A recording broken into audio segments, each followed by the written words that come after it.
నమస్తే. ప్రస్తుతం మనతో ఉన్నారు PDSU Osmania university president sir Sumanth గారు. అన్న నమస్తే. నమస్తే బ్రదర్. ఇప్పుడు టీఎస్పీఎస్సీ రాజీనామా చేయడం జరిగింది చైర్మన్ గారు. యాహ్! ఇప్పుడు కొత్తగా వచ్చే చైర్మన్ సకాలంలో అంతా ఉద్యోగ నోటిఫికేషన్ వేస్తారని నమ్ముతున్నారా? లేకుంటే రేవంత్ రెడ్డి గారు చెప్పినటువంటి ఏవైతే అంశాలు ఉన్నాయో దానిపై మీ స్పందన?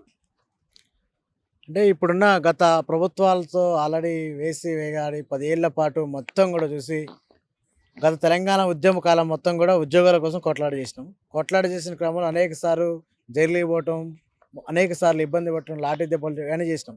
తెలంగాణ వచ్చిన తర్వాత బతుకులు మారుతాయి అనుకున్నాం. ఆ బతుకులు మారకపోగా ఇంకొంచెం నాశనం అనేది ఈ 10 ఏళ్ల కాలంలో అర్థమవుతుంది.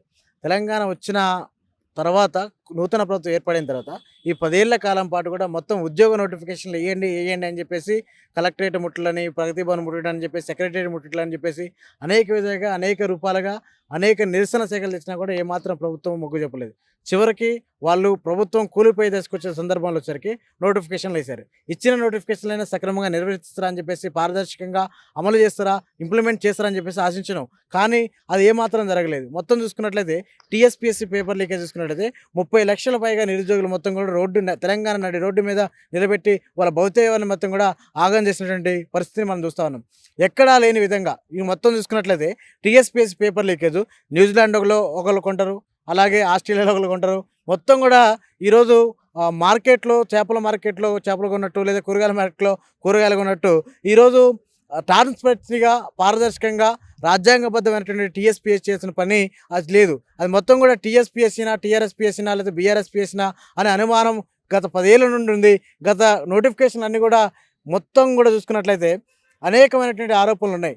ఎవరో కల్వకుంట్ల కవిత గారు కావచ్చు, వాళ్ళ ఫ్యామిలీకి సంబంధించిన కావచ్చు, నిజామాబాద్లో అనేక మందికి గ్రూప్ 1, గ్రూప్ 2 సంబంధించిన వాళ్ళకి సంబంధించిన వాళ్ళని ఉద్యోగాలు ఇచ్చిందనేది అనేకమైన ఆరోపణలు ఉన్నాయి. ఇట్లా చూసుకున్నట్లయితే మొన్న టీఎస్పీఎస్సీ పేపర్ లీకేజ్ మొత్తం కూడా బీఆర్ఎస్ కేంద్రంగా, బీఆర్ఎస్ పార్టీ కేంద్రంగా, వాళ్ళ మంత్రుల కేంద్రంగా ఈరోజు జరిగిందనేది చాలా స్పష్టంగా అర్థమవుతుంది.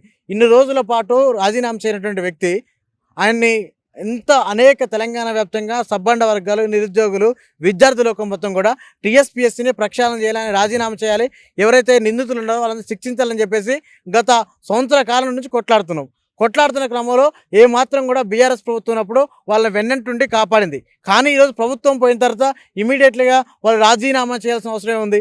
ఎవరు అడగకముందే రాజీనామా చేయాల్సిన అవసరం ఏంటంటే ఈరోజు చెప్పాలి మనం. కాబట్టి దీని వెనక పూర్తిగా వాళ్ళ హస్తం ఉంది. కాబట్టి నిజంగా బీఆర్ఎస్ ప్రభుత్వం వాళ్ళ పెద్దల హస్తం లేకపోయినట్లయితే యుద్ధ ప్రాతిపాదికన పేపర్ లీకేజ్ అయిన వెంటనే ఇమీడియట్లీగా దాంట్లో ఉన్నటువంటి ఆ చైర్మన్ కాబట్టి కమిటీ సభ్యులందరూ కూడా రాజీనామా చేయాలి. చేపించాల్సిన బాధ్యత వాళ్ళ మీద ఉండే, కఠినమైన చర్యలు తీసుకున్న బాధ్యత వాళ్ళ మీద ఉండే. కానీ ఈరోజు పేరుకి మాత్రం ఒక సిట్ వేసి, ఆ సిట్ ఎవరేస్తారంటే జనరల్గా సిఎస్ చెప్తుంది, డీజీపీ ఉంటాడు, డీజీపీ చెప్తారు, కొంత సిట్ కమిటీ వేస్తారు. ఆ సిట్ కమిటీ మొత్తం కూడా ఎవరైతే ప్రభుత్వం ఉందో ఆ ప్రభుత్వం అనుకూలంగా ఇస్తారు. అది మొత్తం తీసుకుపోయి ఆ సిట్ వేసిన వాళ్ళందరూ తీసుకుపోయి మళ్ళీ డీజీపీకి ఇస్తారు.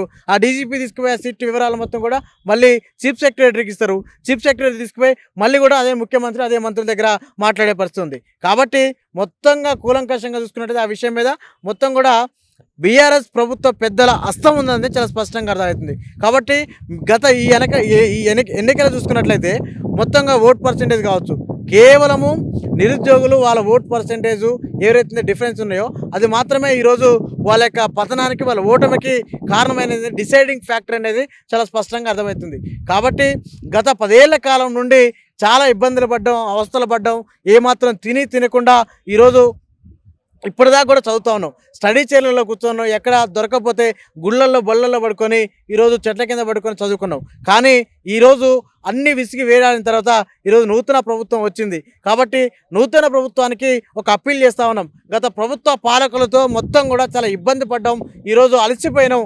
కాబట్టి ఇక ఆ ఉద్యమ కాలంలో గత నోటిఫికేషన్ ఇచ్చే విషయంలో కావచ్చు, బీఆర్ఎస్ ప్రభుత్వం చేసినటువంటి దుర్మార్గాల పైన కూడా గతంలో ఉన్న కాంగ్రెస్ ప్రభుత్వం కావచ్చు, అలాగే కాంగ్రెస్ సంబంధించినటువంటి వాళ్ళు కావచ్చు, ప్రతిపక్షాలుగా ఉన్నటువంటి అనేక మంది అందరం కూడా ఒకే వేదిక మీద కలిసి మాట్లాడినాం, ఒకే వేదికలో కొట్లాడినాం, ఒకే వేదికల మీద మీ మీద మా మీద కేసులు అయినాయి. కాబట్టి మీరు మా బాధలు సాధకాలు అన్నీ కూడా తెలుసు. కాబట్టి మళ్ళీ తిరిగి మీ ప్రభుత్వం వచ్చిన తర్వాత ఇట్లాంటి రిపీట్ కాకుండా చూడాల్సిన బాధ్యత మీ మీద ఉందని చెప్పేసి విజ్ఞప్తి చేస్తున్నాం. కాబట్టి మీరు ఇచ్చిన మేనిఫెస్టోలో మీరు సంబంధించినటువంటి ఏదైతే ఇచ్చారో ఆ మేనిఫెస్టోలు సంవత్సరానికి 2 లక్షల ఉద్యోగాలు కావచ్చు, అలాగే ఎవరైతే విద్యార్థులకు సంబంధించినటువంటి కావచ్చు, అట్లాగే యూనివర్సిటీలకు సంబంధించినటువంటి కావచ్చు, ప్రభుత్వ విద్య బలోపేతం కావచ్చు, ఇవన్నీ కూడా మీరు అన్నింటిలో పాలిభాగస్తులై గతంలో పోరాటం చేశారు కాబట్టి తిరిగి మళ్ళీ మీరు బీఆర్ఎస్ ప్రభుత్వం చేసినటువంటి ఆ వ్యవహార శైలిని అనుసరించదని చెప్పేసి ఈరోజు విజ్ఞప్తి చేస్తూ ఉన్నాం.